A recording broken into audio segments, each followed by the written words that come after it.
Hello, everyone, and thank you for attending the webinar today. We are honored to have Dr. Adam Rosh with us. Dr. Rosh is an MD, board-certified emergency medicine physician with a background in microbiology and public health. He is also the founder and CEO of Rosh Review, a nationally recognized medical education company serving physicians, medical students, PAs, and nurse practitioners. Dr. Rosh emergency medicine residency was at New York University Medical Center, now New York University Langone Medical Center. He received his Doctor of Medicine from Rutgers University. Dr. Rosh also holds a Master of Science in Medical Microbiology and Bacteriology, and a Bachelor's of Science in Biochemistry and Molecular Biology from the University of Wisconsin. So thank you, Dr. Rosh, for being here. Just a few housekeeping items. We're going to do a mostly Q&A session. Dr. Rosh is going to give a quick kind of intro overview about what's going on with the virus right now and what he's seeing right now. And then we're going to open up to questions from the audience. If you have a question, please, there's a Q&A box at the bottom of your screen. You can type in questions there and we will try to answer as many of them as possible. I'm going to try to hold this to an hour. We are also recording the webinar, so we will have this as an on-demand version for people who want to re-watch. And that will be sent out a day or two after the webinar. So the floor is yours. Thanks. Thanks, Matt, and thanks, Telemus, for putting this together. And I would say two things I didn't think I would be doing right now is looking at my window, looking at watching the snow fall, and also not filing my taxes today. So two interesting things. I want to start off with a quote that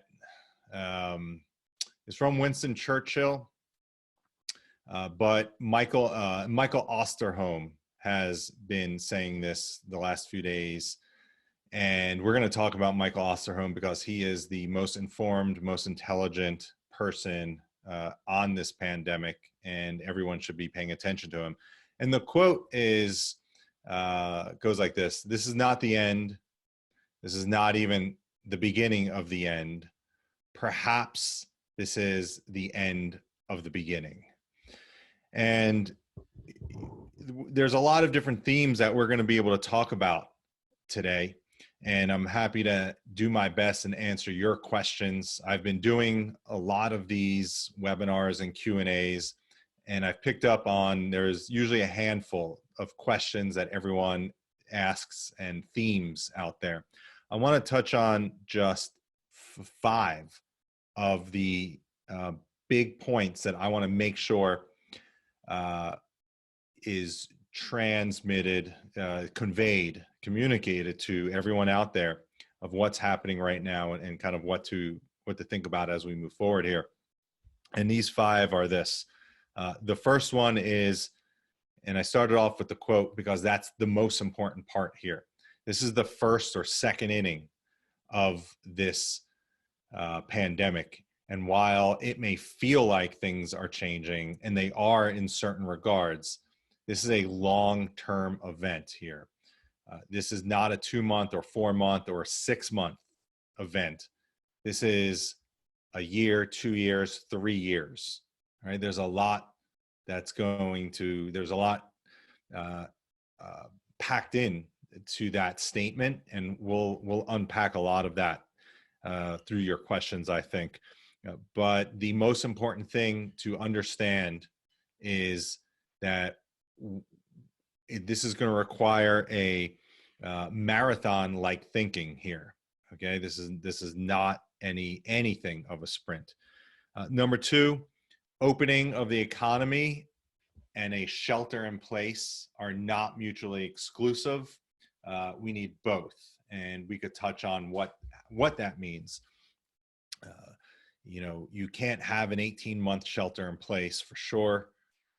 We need to get back out. How we get back out, I'm sure someone's going to ask, and if not, I'll talk about it at the very end. Number 3, we need to adapt. The sooner we adapt, the better we're all going to be. If you own a business, whatever it may be, you'll be better off if you change your mindset to this new normal and then modify your business to the new normal, because this is all based on the first point here, that this is a long-term event for us. Next one, number 4. The greatest impact here is pretty clear as far as health goes. This is impacting older individuals. This is impacting people who have comorbidities, and comorbidities are other related illnesses in our body. And so for people who I suspect are going to be on this call, I don't think I'm going to be speaking to many, 20 or 30-year-olds here. It's probably going to be the average age going to be above 40 or around that 40 to above. So this is very pertinent as far as the health impact of COVID. When we talk about percentages and mortality rates, you need to make sure you understand and dissect those in looking at the sub numbers of those, right? You may have a 1 or 2% mortality overall, but within certain age populations, it's much higher. And lastly is the psychological and emotional impact of COVID-19. In the early phase, we're pretty much a month in it here in the United States. There is going to be incredible psychological and emotional impact from this in many different regards, whether it's now just maintaining our shelter in place and then getting back out and coping, and also how we thrive and what opportunities are available to us, how we build community, and how we make the most of this situation. And if you want to take Nassim Taleb's take on this, being anti-fragile, this is how I approach this, right? Instead of just surviving it, how do you come out better? How do you come out stronger? And I think that if we have that type of thinking, then that's the correct rights. That's the first step that we need to be taking to get through this. So let me pause right there for a moment as far as my kind of introduction and the 5 major important themes that everyone, I would encourage you to really think hard about. I'm sure we'll dive into those. So I'll stop here for questions, and I'm going to click some buttons here. Okay. All right. So we just have one question. Is that, oh, Matt, you're still muted. I've had a few that people have emailed in as well. So you can answer the one that's come in so far, and please, people, go ahead and. Okay. Yeah. I've had a few that's come in via email as well that I can. Yeah. And let me just start with this. I could attempt to answer any question you have on any topic related to COVID-19, whether it's medical. I could attempt economic questions, business questions. I'm a business owner as well. And so this is impacting me both health-wise, business-wise, family, social-wise, psychological. And just a little other background is I've been starting to I was following COVID-19 actually back in probably early February. It was pretty clear from anyone who has a background in public health and microbiology, this was pretty clear of what was happening here. And so it was inevitable that it was going to show up in the United States. And these things just take patterns. And a lot of this is just mathematical algorithms as far as the numbers go and what this is going to look like. Unfortunately, every single number is a human life and a human being. And we always need to remember that here. So let's start. I have some questions down here. Greg, I noticed that when if you test positive for the flu, they stop and don't test for COVID. What is the likelihood of having both flu and COVID at the same time or one after the other? Very good question. About a month ago, we started looking at this in ERs, and the data is a little more concerning in that you can be co-infected with both. And so I would say that when you're hospitalized, you're getting both tests for this. It's a low co-infection rate, but it's not zero. Now, just so you know, basically everyone who is coming to a hospital right now is presumed to be COVID positive. It's tapering off a little in that 2 weeks ago, every single patient, 80, 90%, I should say, were COVID positive, and those were the patients being admitted. ERs now, it's really fascinating in that it's still basically only COVID patients showing up, and volumes are down, believe it or not, in emergency departments, but volumes are up in the hospitals overall because they're COVID patients. But we've been wondering, where are all these other patients going? Those with, you know, other lung related or cardiac issues or things such as appendicitis, where are they all going? And that's going to be fascinating when we're done with this, to go back and look at this to understand what type of care really needs to be delivered. So I hope that answered your question. Yes, you can get both. Absolutely. There are rates when you were testing positive for COVID. This is data that was old. I don't have any updated data, but there was like a 5% co-infection rate. That may have changed. The point is, it's not zero, so you test for both. Sue Kaufman, how will we go back to getting out, going to the office, or to the store? So this is a really big topic here, and let's spend about 5 minutes on this. How do you do this? So first of all, there needs to be a plan, and there's no plan out there. The federal government doesn't have a plan. State governments don't have a plan. And this is one of the failures of our pandemic response. It's one thing to say we need to go out and get the economy started. It's also, we need to shelter in place. They're both right statements. They're both correct statements. But you can't just enter. You can't just leave your home and enter, go out into the community. Even just wearing masks, that's not going to be enough. And what that's going to ultimately lead to is another spike of infections, okay? And we're going to be dealing with this for months and months and months. No matter what, if there was a plan in place, it would be much better. There's so much to unpack from this, and I'm going to try and keep this compartmentalized, because hopefully we could touch on each one of these areas through questions. The way we're going to get out into this kind of new normal, first of all, it starts with identifying those individuals who we could confirm have tested positive and have mounted an immune response to COVID-19, or the virus that causes COVID-19. I'm going to use COVID-19 as a stand-in for that. So those people who have tested positive and have an immune response, we presume cannot be reinfected, okay? Those people are the first ones that just need to get out into the community, back into commerce, back into the factories, back into day-to-day life. And the important part, the reason why, is because once you're infected and you become kind of immune to this, hopefully long-term, but at least in the short term, you act as a lightning rod to the spread of the illness, right? Because if you have groups of people out there, and within those groups, you have people who are immune to the virus, it's naturally going to slow down the spread. And you may have known this term understand this in another term. It's herd immunity, right? So herd immunity is then when you have a certain percentage of your population that's immune to something, essentially you could slow down the transmission and very few people will be infected. This is why vaccines work on one hand. When you don't have 100% of the population vaccinated, if you could get 80% vaccinated, it's going to pretty much work as well. So that's the first part of getting out. The second part, so testing, right? Diagnostic testing is important. Serologic testing is important, confirming whether you've had it or not. Diagnostic testing, the second part, is also going to be critically important. Do you have COVID right now?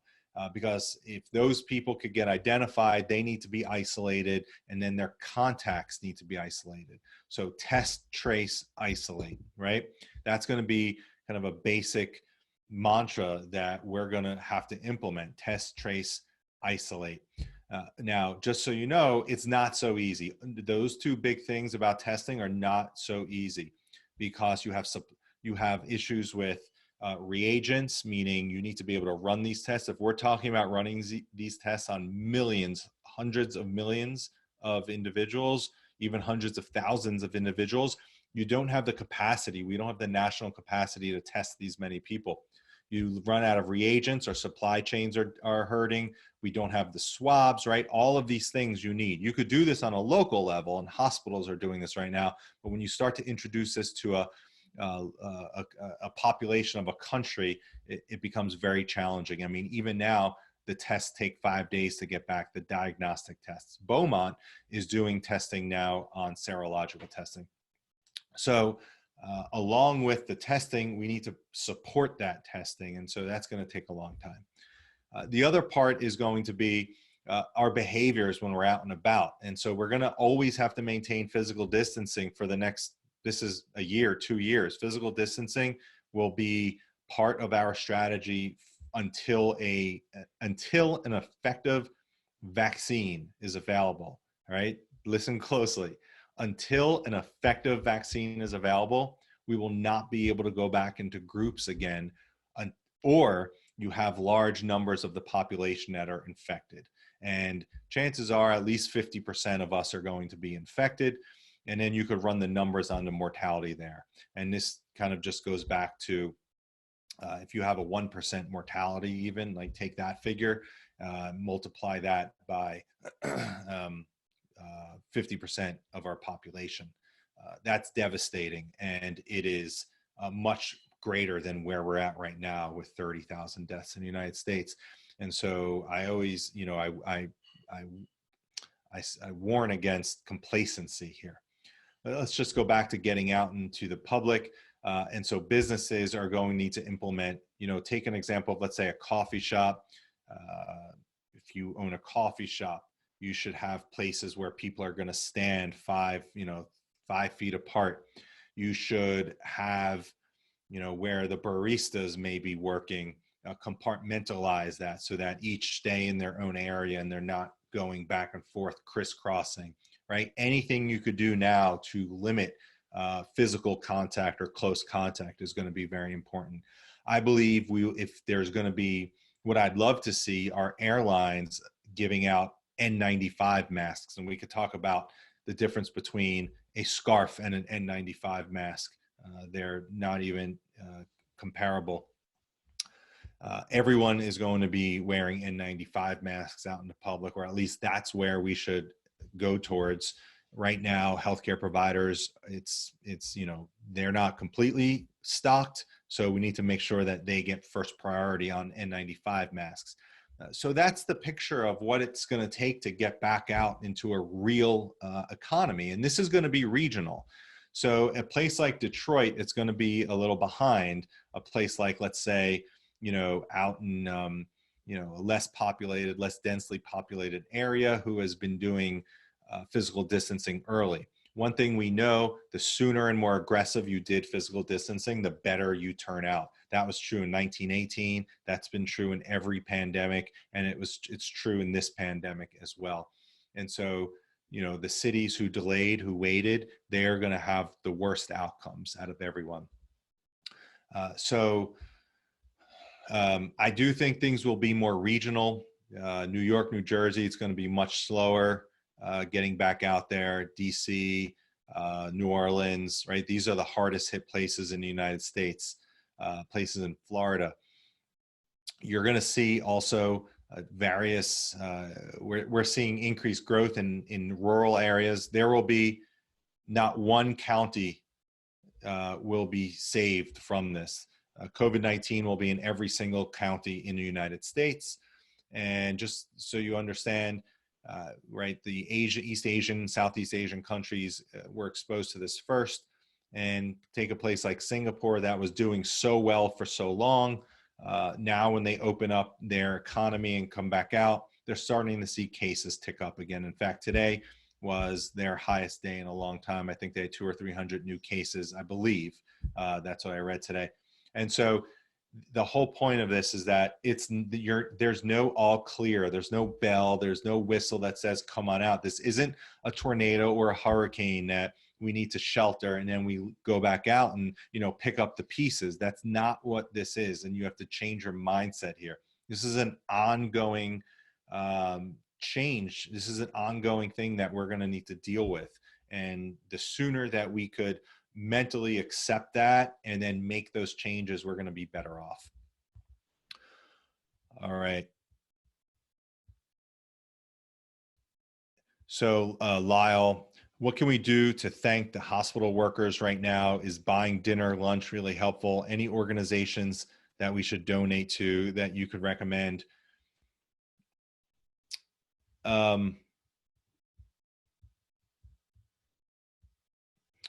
So, you know, the answer I don't have a specific answer other than I do know we need community now more than ever before, because we don't have the physical interactions. It's so critical that even just, you know, I see banners up and signs up in people's homes here in Huntington Woods, and it's really moving to see that. There's, you know, the movement in New York City where that came from Italy and Spain, where everyone turns on their lights at 7 p.m. to thank the healthcare workers. The fire trucks that go by with their sirens, like those are really moving things. And to be honest with you, at this stage, those things matter more than anything. We've plateaued. So cases have plateaued, at least here in Detroit. They're at least getting close. For all, they're plateauing. Hopefully it stays that way, I should say. And so the ERs are not overwhelmed with cases, but it's still an intense environment because people are dying and the cases are just really hard to manage. This is like nothing we've seen in emergency departments and hospitals and healthcare as far as caring for these patients. Their oxygen levels are so low, and they're still alive. The way we're treating this is very different from anything in the past. So I think, you know, sending meals is good, but coordinating that is even better. So instead of just, you know, sending a pizza to the emergency department, maybe coordinating a meal. So during a break or something like that between shifts, that could be useful. But I just think being human to one another and being grateful and thankful is going to be the best things we could do at this time. So Henry, what does an approximate reentry plan look like? So I commented on that, and we'll leave it at that for now. If there's any more specific questions, we'll go back to that if people still need clarification. I hope I did a good job on that. Michael Goldstein, what has research shown about reinfection? And how about reinfection the following year? So, yeah, so obviously, so reinfection. So we don't know much about reinfection as far as, you know, 6 months or a year from now. We do know that for using basic virology principles, that once you mount an antibody response, we measure those antibodies and see if they're at a particular level, and then we presume immunity. There are people who are carrying, who are testing positive for the virus, even after they show antibodies. So once you have an antibody, right, you're presumed immune. It's like, right, your soldiers are there and they're protecting you. But people are still showing evidence of the virus. Now, there may be, these are very small studies that we're looking at this, and there may be a flaw in the testing. You know, maybe the initial test was a false positive. We don't know. And just because you are harboring the virus, does that mean you can infect people once you have antibodies? That's unclear, right? So just because you have the virus doesn't mean you're contagious, actually. And just because, you know, proof of the virus doesn't mean infectivity. And so if we use basic virology, we would say that, yes, you will have an immunity to it. How long that lasts is a whole nother question. And the other issue is, that's really important, is will this virus mutate and change, right? These happen all the time. It's why we get an influenza vaccine every year, because these are RNA viruses, the genetic material, there's parts of it that will change. And so our immune systems can't mount exactly it's a different agent that we're trying to isolate, that we're trying to build a vaccine for. And it's why it changed every year. And the reason why, you know, influenza could be really virulent, right, really serious, is it goes through antigenic drift and antigenic shift, where all that means is you have a virus that, let's say, is infecting a pig or a chicken, and you get an exchange of RNA, exchange of genetic material that allows it to now to infect humans and do so in a very virulent way, because humans have never actually been exposed to that new virus before. And that's exactly what COVID is, or this coronavirus. It's a novel coronavirus, and that's why it's so deadly to us. Okay.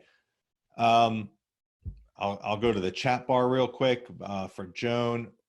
When do you think that N95s will be available to the general population?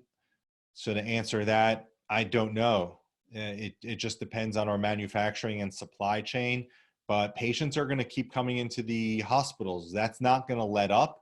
This, obviously, the volume is going to decrease, hopefully significantly. And then we may have surges there as well. And so hospitals need to be stocking up on all of the personal protective equipment now.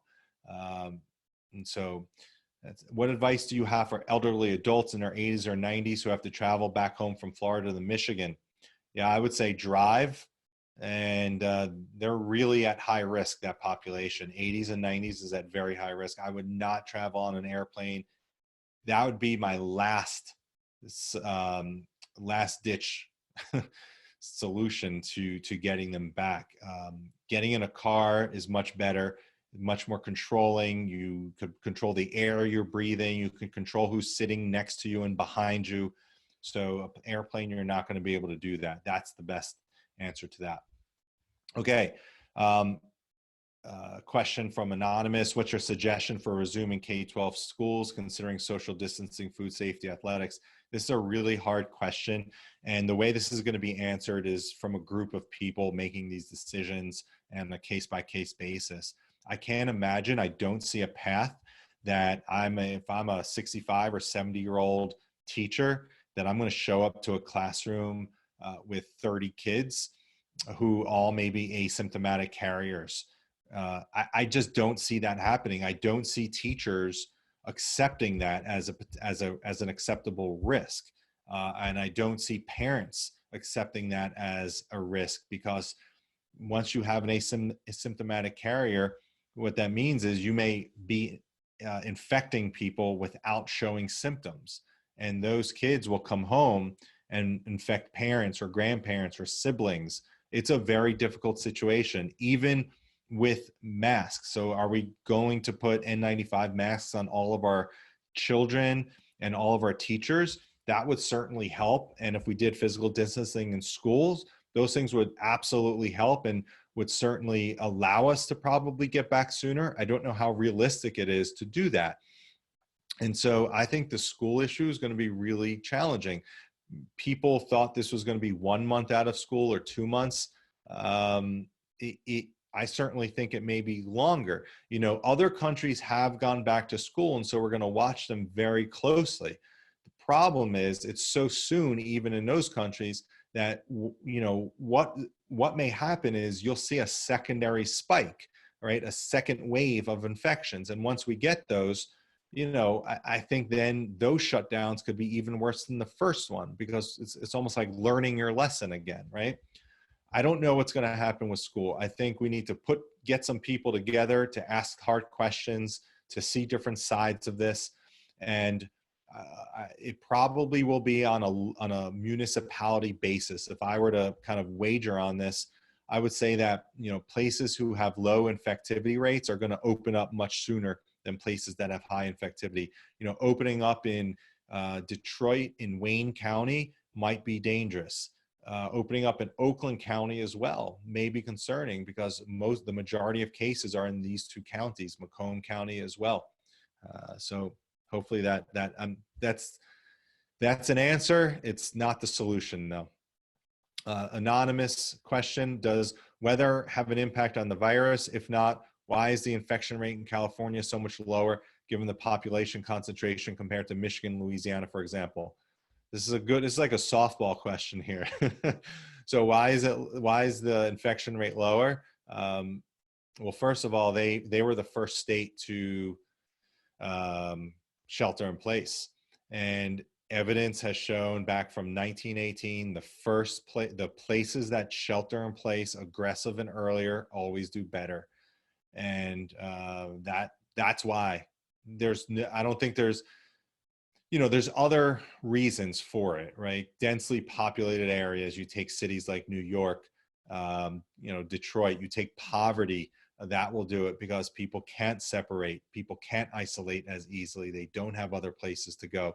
So there's a lot of other socioeconomic factors. To be honest, I was very surprised that California was not growing at a faster rate. What's interesting though is San Francisco, I think, was the first city to go in shelter in place in the country. They're still seeing cases today, and I just checked their numbers, but it's a lot. The rate of rise is pretty well controlled. It's managed, and that's a testament to them making a decision that was early. And these are the results that you're going to see. It's not perfect, but it's better. And the first part of that was about, what you're really asking about is seasonality. We don't know about seasonality. It certainly could have some seasonality to it. COVID-19, influenza has a seasonality. If you look at the pandemic of 1918, you had a first phase in the spring of, I believe it was 1918 was the first phase, and then it could have been 1919, but 1918. And then you had a summer that was pretty much low rates of infection. And then the worst part was the fall, or the autumn months. And what happens is it hits cities first, and then the second wave, rural America, took a big hit. And so this is what I said earlier, not one area in our country will be saved from this. It will go everywhere. Respiratory viruses have no borders or boundaries. They don't care what your socioeconomic status is. They don't care if you live near a mountain or near the ocean. They don't care anything other than, do you have lungs that you could infect, that it could infect, and not just lungs, a respiratory tract. All right. Another question, anonymous attendee. If a person has a non-COVID medical emergency, where do you suggest that person goes to receive medical attention? This is a good question. Does visiting an emergency room pose too high of a risk for contracting COVID? Yeah, I think this is a really good question. I think you got to go to the emergency room still. And while healthcare facilities are certainly incubation places, they're hotspots for infection, I think if you believe you have a serious enough infection, then you have to go to the emergency department, because that condition may have a higher mortality than COVID, right? So you use your best judgment. If you're having chest pain and you're short of breath and sweating, like, you got to get your butt to the ER. Okay. Don't try and be a tough person and wait it out. Get to the ER for that. You have a fever and red, spread of infection on your arm, or you're diabetic and you're confused, there's confusion or whatever it may be. Yes, go to the ER. Okay. That's the safest place for you. Okay. Next question, Lauren. Do you think COVID-19 was circulating earlier in the year in the US prior to all the social distancing and shelter in place disorders? So good question. A lot of people think they had COVID in December and January. Chances are you did not. In the way you know this, it's like carbon dating, right? Like, you could figure out close enough dates of things. In the virus, you could study the genome and you could see how it changes over time, when the earliest cases and where it travels to. And so if you know the genome in China, you know what it was in Europe, and you could see and track changes. So it's very unlikely that it was in the United States in December or January. It's most likely came to the United States in February. So I'll leave it at that. Influenza was pretty prevalent in those months as well. And there may have been another virus that was out there, another respiratory virus that we just weren't labeling or identifying at the time. All right, next question, Michael Goldstein, oh, thank you. Yep, that's that helps answers Lyle's question there. Okay, so we have next question by Dr. Randall McPherson. So any updates on the antibody testing, especially for healthcare workers? So the one update I have for here in Oakland County is that Beaumont, I believe, started today, very recently. They are testing healthcare workers. If you work at Beaumont, everyone's getting a test. They're doing this ongoing, I think weekly, maybe daily or weekly. Whatever they're doing, it's a good, I like the idea of it. I don't know the details of it, but I do know they are testing healthcare providers, which is excellent, right? Because now we're going to get a wave of the first people who we know that could get back into our society in ways that we can't do right now. So that is happening right now. Okay, next question. What's your suggestion for resuming schools? So we touched on that. Next question. When do you think a vaccine will be widely available to the United States? So the only way to answer that question is just like historically, how long does it take vaccines? And just so people understand, even if a vaccine was discovered today, it's months and months before it gets disseminated, distributed, and injected into your arm. Vaccines, first of all, if there's any lesson we learn from this, it's that we need to invest heavily into our biotech and public health arm of this country and really the world. We're still using very outdated ways to create vaccines. For all the ingenuity we have in the United States, we should be much better than this. Vaccines for things like influenza are still done in a way that you need chicken eggs, right? And you grow these from an egg. And think about that, right? So you need all of these eggs, you need to watch this incubate, you need to and then the processing of it takes an enormous amount of other types of compounds that go into the vaccine itself. And so that process takes a very long time, and you need to be able to scale that. And we've never had to scale anything like this in such a short amount of time. And then you have to distribute it. And that's hard to do, right? There's shortages of influenza vaccine. There's shortages of vaccines all the time when there's not a pandemic. So now apply that to this specific case. The vaccine, though, is the answer to all of this. If we get an effective vaccine, that will solve almost every single problem we have with COVID-19.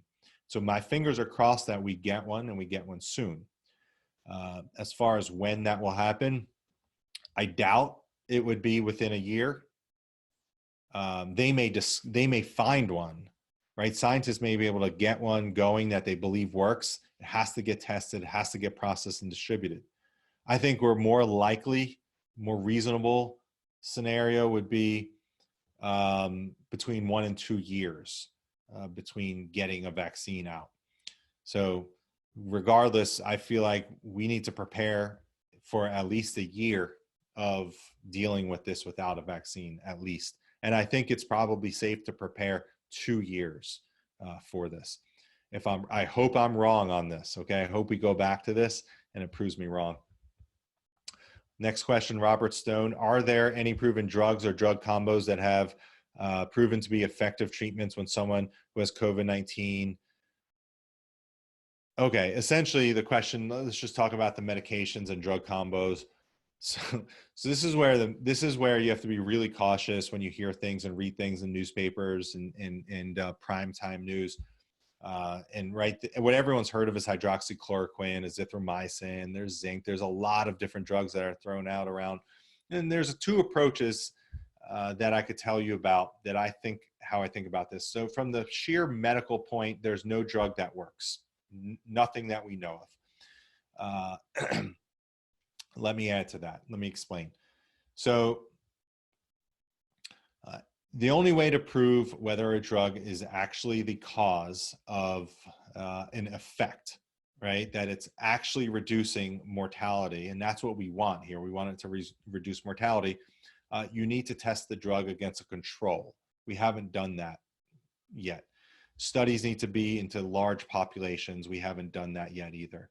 So any idea that hydroxychloroquine was given to 15 patients and they all lived, I could do the same study and say hydroxychloroquine was given to a different 15 patients and they all died, okay? So right now, hydroxychloroquine and azithromycin is given to pretty much all hospitalized patients. It varies, different protocols around the country, but it's being given to people now.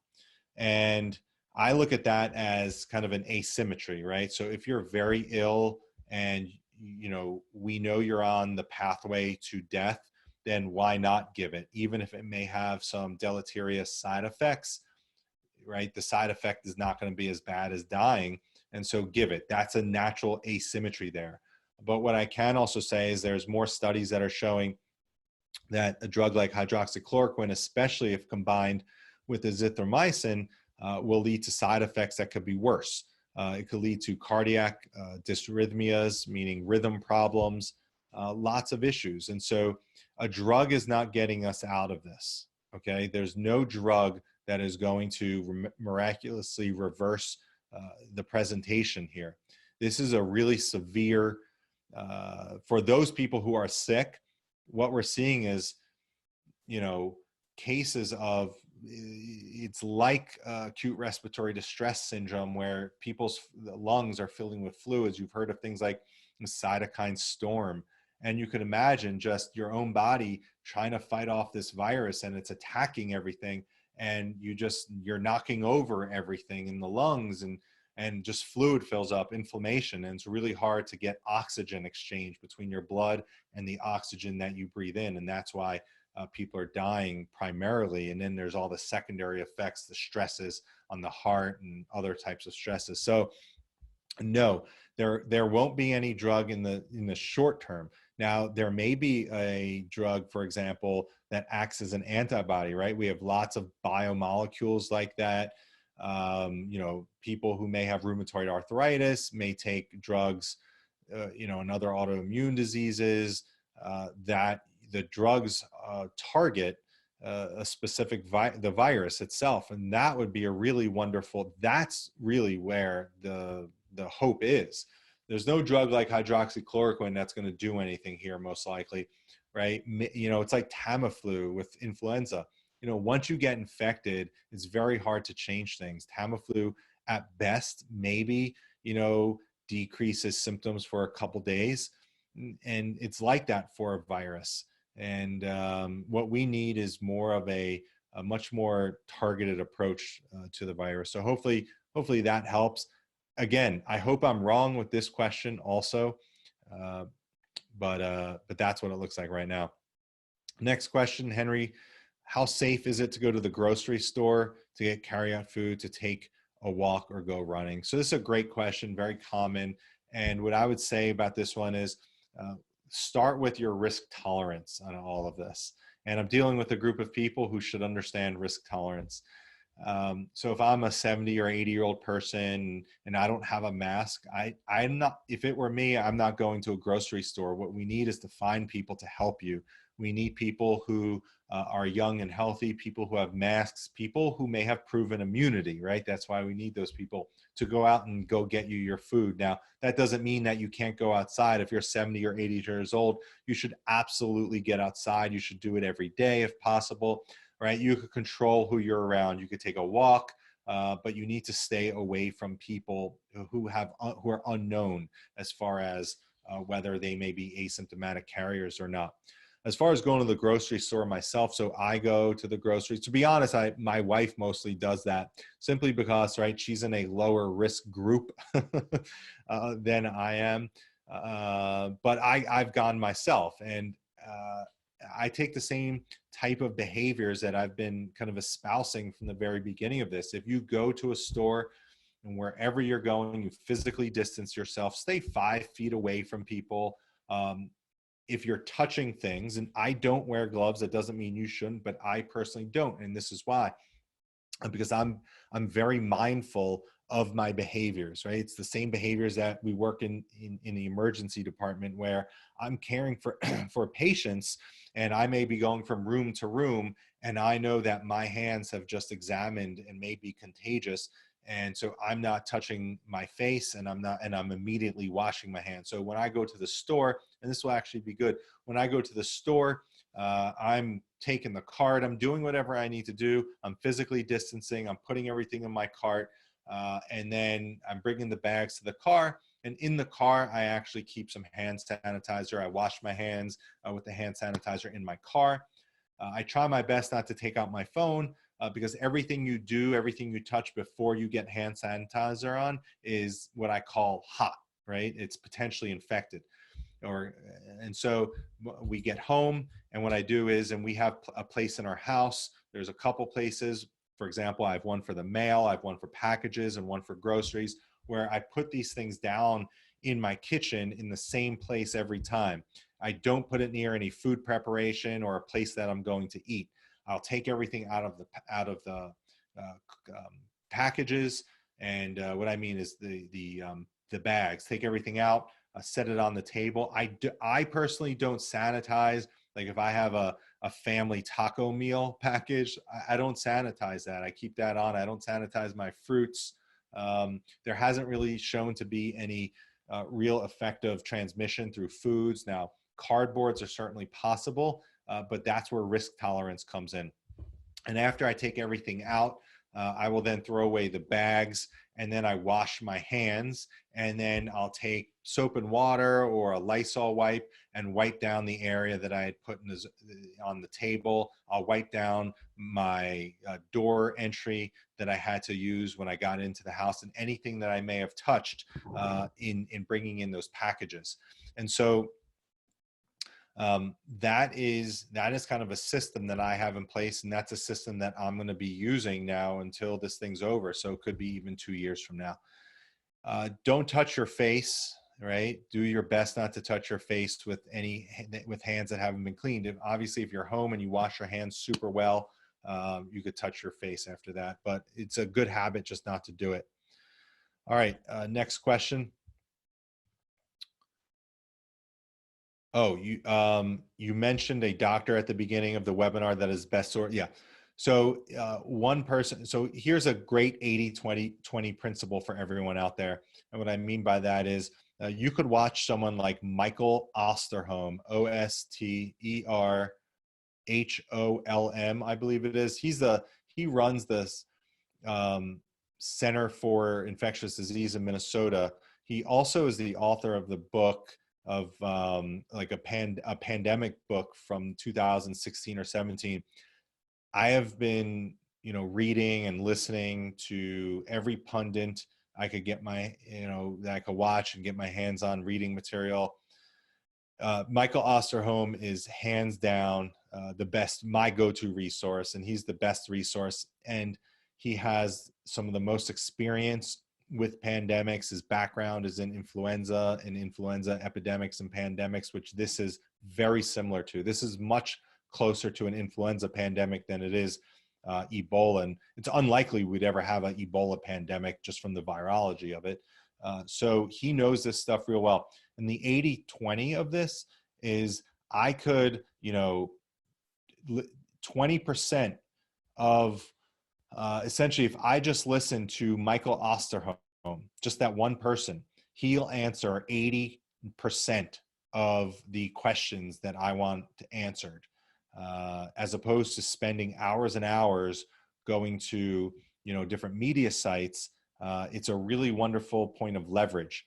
You could spend hours listening to press conferences and NBC and whatever stations there are, and you're going to get a lot of different opinions and information. Or you could just listen to 10 minutes of Michael Osterholm, and he'll lay it out for you, the truth. And it's really amazing. And he's someone who, right, science is, right, he's someone who understands the economic impact, and that's something important. You need a background in that because getting the economy up and running is a very important part of this, and how it's done, though, is going to be very delicate. Next question, Jason Page. What is the global response to the challenge of creating a vaccine? So I think I answered that for now. I assume multiple countries and pharmaceutical companies are working simultaneously. Is there any sort of coordination? Well, I just read in today's paper that there is coordination among two pharmaceutical companies right now. I don't think it's going to be necessarily that too difficult to get a vaccine here. you know, coronavirus is an RNA virus. It's not that complex of a virus, but it just takes long no matter what. Doesn't matter. It's just going to take time. Next question. Are there any vitamins or foods that will boost one's own immune system to make you less vulnerable? So here's the deal with that. There's no specific supplement or vitamin. What you can do is just be healthy overall, right? There's one of my favorite sayings that I have is, right, there's no disease or there's no poor health that protects you from any other disease, right? And think about that, right? So when we talk, people are so worried about risk factors and do I have this risk factor or that risk factor? And if I get COVID, is it going to be more severe? Any unhealthy comorbidity is a risk factor, right? Anything unhealthy is a risk factor simply from your physiology. You don't have the ability to respond to the virus in the same way. And so what can you be doing every day? And this is something that I've implemented for myself. And I thought about this the other day and I said, okay, what do we know about this virus? How is it impacting people? And one of the main things is obesity is coming in the United States, right? Because the United States has a high obesity rate, higher than, for example, Southeast and East Asia. And so the patient populations are different as far as mortality goes. So I said, all right, I wouldn't consider myself obese by any means, but you know, can I lose weight to make sure I'm not even close to having a high body mass index? And so I've been trying to just, you know, naturally lose weight and to cut maybe about 10 pounds. So at least, you know, physiologically what that does is it takes mass off of my thorax because it will help if I should ever, you know, have to be mechanically ventilated, it will allow mechanical ventilation potentially to function better, right? There'll be less resistance, lower pressures could be used for me. And so and also the second part of that is a better cardiovascular status. Everyone should be walking every day. Get your heart rate going. It doesn't take much. Commit to do this. This is one benefit of our current situation is that if you, now not everyone is able to do this, I understand, but if you can, get outside or go exercise, go do something. There's no supplement that will ever make up for a 20-minute or 30-minute exercise or walk around the block. Just doing that is going to be more helpful than anything else. And because this is a long-term event in our lives, right? This is not something we need to prepare for in two weeks from now. We could be preparing for 18 months from now having to deal with this. And so you could easily get in shape within 6 months. That's no problem. All right. So hopefully that helps. Next question. No one is really testing people. Oh, sorry. So I guess this is a follow-up, but no one is really testing people who had flu in early February. So how can they carbon date? Oh, so it's not carbon dating. No, it's just, this has to do with whether the virus was here in January or February or earlier. No, you could just look at anyone's virus now. It doesn't matter. And you could tell the pattern of where it came from, right? Because it's just like a puzzle. It's a puzzle piece that gets built up, and you could just look at the genomic sequences, and it's a little, you know, the simple answer is you look at the genome and you could get a very good idea of where this started and where it went to. So I'll leave it at that for that one. Next question. If COVID were here in November, December, it would have spread exponentially at that time, correct?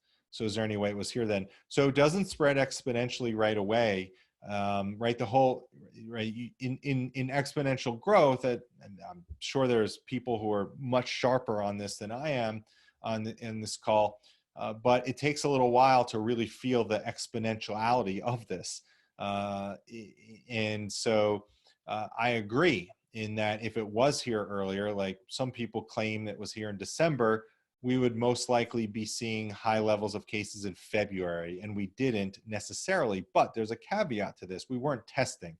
We only, right, you only diagnose and find what you test, and even to this day, we're only really testing people who are going to hospitals. And so the number of infected patients globally, 2 million, is still going to be a far under low estimate. Take this fact. I just looked at this today. It took us 1 week. What was it? Anyway, it took us it took us 1 month for the world. No, this is what it is.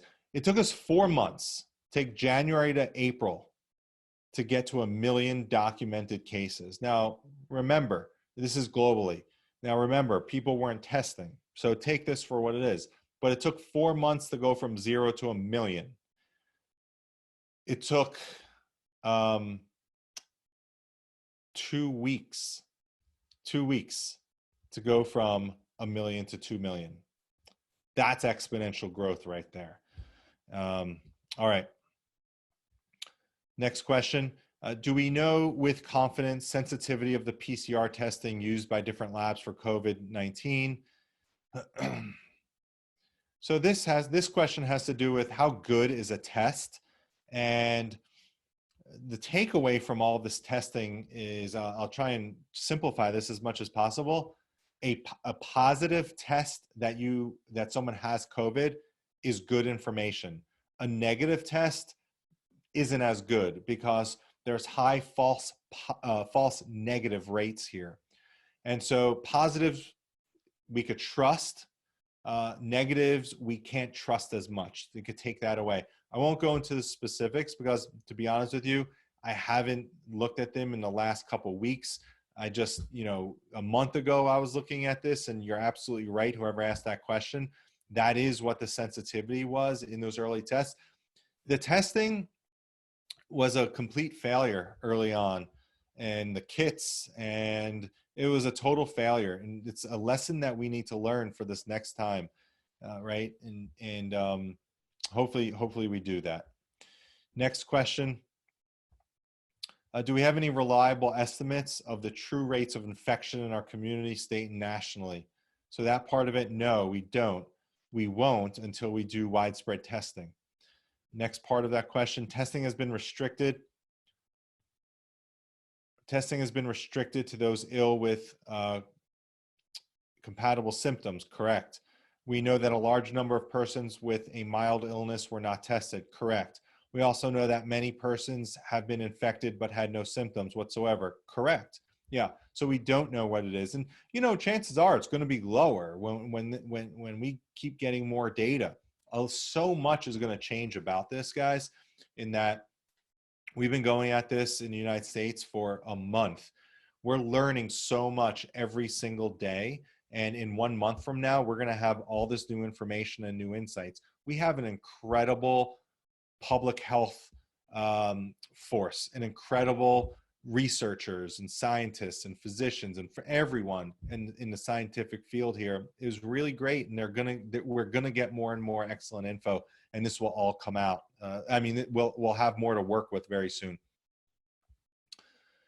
But as far as infectivity rates, I think we do know things like R0, which is the rate of infectivity. So R0, for example, of COVID, the virus that causes COVID-19 is 3 or about 3. And that means that for every one person infected, they're likely to infect 3 other people. And then each one of those individuals are going to infect 3 other people. And so the way you stop the spread of a pandemic is you need to get the R0 to 0, right? Once it's at 0, then you no longer have spread. By getting people who have known immunity out into the public, that brings the R0 down. So it will go from, let's say, 3 to 2 or 2 to 1. And so that's herd immunity, right? The more and more people who have already been infected who can't get infected, it brings down the infectivity rate, or the R0 of the virus. Next question. At what level of new cases do you feel comfortable with relaxing social distancing? Never. We can't relax physical distancing. We're not going to be able to do that until, just because, unless, right? I shouldn't say, unless we have a system in place where we're able to have masks, where we're able to do diagnostic and serologic testing, until we have a plan for that, we can't stop physical distancing ourselves, okay? So for example, in South Korea, the daily rate of increase is now down to 0.3%. In Italy, it's 2.1%. In the United States, it remains high. Yeah, so I believe in places like South Korea and China. First of all, I don't give, I don't know what the real information, the data coming out of China is. They have great data, and seems like they've done an incredible job. I don't think we would be amenable here in the United States to do some of the behavioral things that they supposedly have done to the citizens there. It's pretty draconian, but it seems to have worked. I just don't think it's going to work here in the United States. Oh yeah, no problem, Matt. I could keep going. I have no problem. We'll try and, I think there's a handful here. I'll try and knock out a bunch of these, but thanks for the note. So as far as infection rates, being 0.3%, so those countries that you named here in this question, so they have a much different response than we have. First of all, they have much smaller populations, but also they have a response where their government was instituting broad and wide testing very early and aggressively, and they had a population that physically distanced early. And you're seeing a place like Italy that did not physically distance as early as it should have. They do have higher rates as well, same as the United States. I mean, as wonderful and as we are and what we're doing right now, people are really listening. I think many of us are. We were so late to this, and there are so many flaws and mistakes that we could have done better at to limit this. Now it's here regardless. It doesn't matter. There's no point of necessarily looking back now and say what we should have done. We need to look forward, and that's what's really, really important, and that we learn from the next one, because there will be a next one. It's just the nature of virology. Okay, so next question, Jeffrey, how effective has a convalescent plasma been in prevention? I'm sorry, I lost it. Here we go. In prevention and treatment of COVID, any data available? So convalescent plasma is a great idea. Essentially what you do is you take plasma from an individual who has proven immunity. They started doing this in Mount Sinai Hospital in New York City. I know someone who has participated in it. And they're administering the plasma, which would contain antibodies to the SARS-CoV-2 virus. I don't know. I don't have any data off the top of my head. It's not a miracle drug right now, for sure. I think it's being used though as one of those asymmetries, right? If you're really sick, then absolutely give it to patients. Unfortunately, I don't have data on that. I've been meaning to get some, so I apologize not being able to answer that. So thank you, Jeffrey. Michael is head of the Center of Infectious Disease and Research Program at University of Minnesota. Yeah, he's excellent. Okay, next question. Henry, any recommendation regarding getting carryout food to help? So I touched on the carryout food. I think it's totally, so it's all about risk tolerance. My risk tolerance, I get takeout food. If you're concerned and you still want takeout, you could get takeout and just follow the appropriate measures. Have the delivery person, or if you're going to pick it up, just stay physical distance. If you're very vigilant, if you want to be super vigilant, you could definitely then spray it down with some alcohol, diluted alcohol, 1-to-1 mixture. Henry, next question: how much of a variable is physical distance versus age as a risk factor? Oh, physical condition versus age. So a lot of this is, it's a work in progress, but I would say age is the #1 risk factor right now. I think we have good data on that. The older you are, but here's the deal, in that you have to dig down into those statistics, because the older you are, you also are more likely to have greater comorbidities. So when you take by sheer numbers, right, the more older people that get infected, right, the numbers are going to show that the higher mortality rate in those individuals. So I think age is the leader in that, right? It's the leading factor in that. Next question, Joan. Our daughter is signed up to study abroad in Copenhagen in September through December. The program has not canceled yet. At this point, it doesn't seem like a wise idea to let her go. What are your thoughts about this? So, you know, I have the same types of questions. This is a really good question. The bottom line is we don't know, right? There's no good answer right now. We could just look at the information and make a personal decision for ourselves. I was slated to travel to abroad for a long term, and I don't think I'm going to. And here are the reasons. Well, first of all, if I'm a 20-year-old healthy person right now, while the mortality in that population is not zero, it's pretty darn close to zero, and it's probably lower than other causes of mortality. And so I do think if you're like a college student and you're going to be staying in an area, going to a school, and the school's still open, I think it's reasonable to have that discussion to still attend something like that, okay? My greatest concern, though, is that it's hard to make these decisions because we don't know what 6 months or 3 months is going to look like. You could have a worse situation than what we have right now. That is very possible. It's unlikely, given that the way we all communicate and responded this first time around, any secondary spike should be, it's not guaranteed, but it should be less than what it is now. But you can have another big spike, and then you have to deal with governmental issues of travel and bans and, getting caught in a country when you're trying to get home. So it's things like that that I worry most about from the long-term side of things. Next question. At what point would you be comfortable going to a theater or sitting for dinner at a restaurant? I don't see so again, this all is predicated on more of a plan, right? So if we think about that in our current state right now, to answer that question, I can answer it one way. But if we are able to do serologic testing and diagnostic testing and other measures are implemented, I answer that question in a different way. So if I knew that I had antibodies to COVID, I would go to a restaurant, right? I have no problem doing that. Right? We need that. That's what we absolutely have to do. Given that I don't know, I don't see myself going to a restaurant because I will not be eating with a mask. I'm not going to eat with my mask on, right? And you shouldn't be touching your mask. And so, I don't see going to restaurants as something that I don't see a clear path right now in restaurants.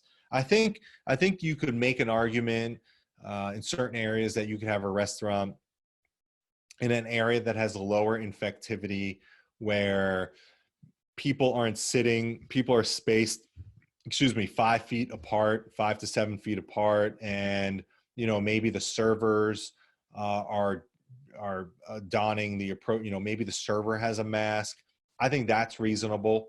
So I think it is doable. I think it's possible. You just have to have a system and a plan in place to do it. But as far as the patron goes, I much rather get takeout food from these restaurants. Okay. Next question. I've had herpes since I was a kid. Herpes looks like. Okay. Yeah. I don't think. And I'm not sure if that's a real question or not, but if it is real, it's, viruses are similar in appearance under electron microscope. Okay, next one. Paul, what was the lasting physical health effects of someone recovered? What are? Yeah, so this is something that people aren't talking about right now, and I think is very important. And we don't have a lot of data on this, is once you become infected, or once you're infected with COVID, a lot of people are cured, right? In the sense that they have no signs of the infection, they mount a response, and they go back to normal. There is other evidence though that people are having fibrotic lungs or other types of complications from this, and we just don't know enough about it now. Those people are being studied now, but it may not be as straightforward as like getting over a cold. You may have some sequelae. You may have some secondary effects of this. We don't have numbers. I can't give you specifics on that, Paul, so I apologize. But absolutely, there is going to be, I'm pretty confident there will be something, coming from this. If anything, there'll be psychological effects for sure. The physical effects, more to come. Next question. No, COVID survives above 82 degrees. Look, I could be wrong in the specifics there, but you have an infection in Australia, right? in February, it survives over 82 degrees. So the long-term effects of COVID and lung damage. So just touched on that, and then that last question. Okay. I just want to give Adam a big thank you. I mean, ripped through a lot of questions today. Actually, we just got one more that just came in. If you want to take a stab, and then we'll close out the webinar. Yeah, you bet, Jeffrey. Thanks for this question. And just, it sounds like we're going to be wrapping up pretty soon, so I'll answer this and just give a quick wrap up here. So long-term complications not uncommon. Severe myopathy is quite common, and early physical therapy is important if it can be provided. Yeah, so that certainly may be the case. I don't know enough about what the long-term complications are. I think it's too early to comment on those one way or the other, right? Where a month and 2 months into a condition that is brand new to us. And so, when you think about when we studied and discovered HIV virus and the AIDS epidemic, this is back in the very, late 70s, early 80s. We thought we understood it, and then it changed, and we thought we understood it, and then we changed. And it took a decade before we got a good grasp of what was happening with HIV and AIDS. And I think we're going to experience the same thing here. I think that's the takeaway for something like that. I think for everyone here, thank you for all your really wonderful questions. Very thoughtful. You're right on as far as what you're concerned about and what you're thinking. And keep asking questions in the way, what's really important here is the path forward involves everyone. The path forward involves business leaders and the medical community and public health officials and, people who may not be working, who are at home, stay at home, parents or an educational community. This all has to come together. This is impacting everyone in so many different ways. And there's no one, really the solution will come from everyone, and there's no one solution here. So,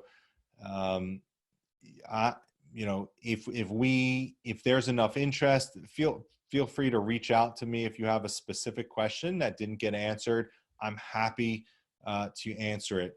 I'm home as well. I work from home, so I'm on my computer all the time. You could find me at Adam Rosh on Facebook. We're on Twitter, Rosh Review. Just reach out. Happy to do this. I've been, it's been a good solid 6 weeks of having sessions like this. And it seems to be, I didn't realize how useful it was for people. And so I've been told it is useful. So I'm happy to continue to do that. So thank you. And a just big thank you to you again. This was really informative and great. And we might be having you as a monthly feature going forward. This was absolutely fantastic. So big thank you again. And again, to everyone who's still on, we're doing these, trying to do these once a week. So if you have a topic you think would be useful, we're happy to use our resources and make them available to you. So thank you again. We'll speak to everyone soon.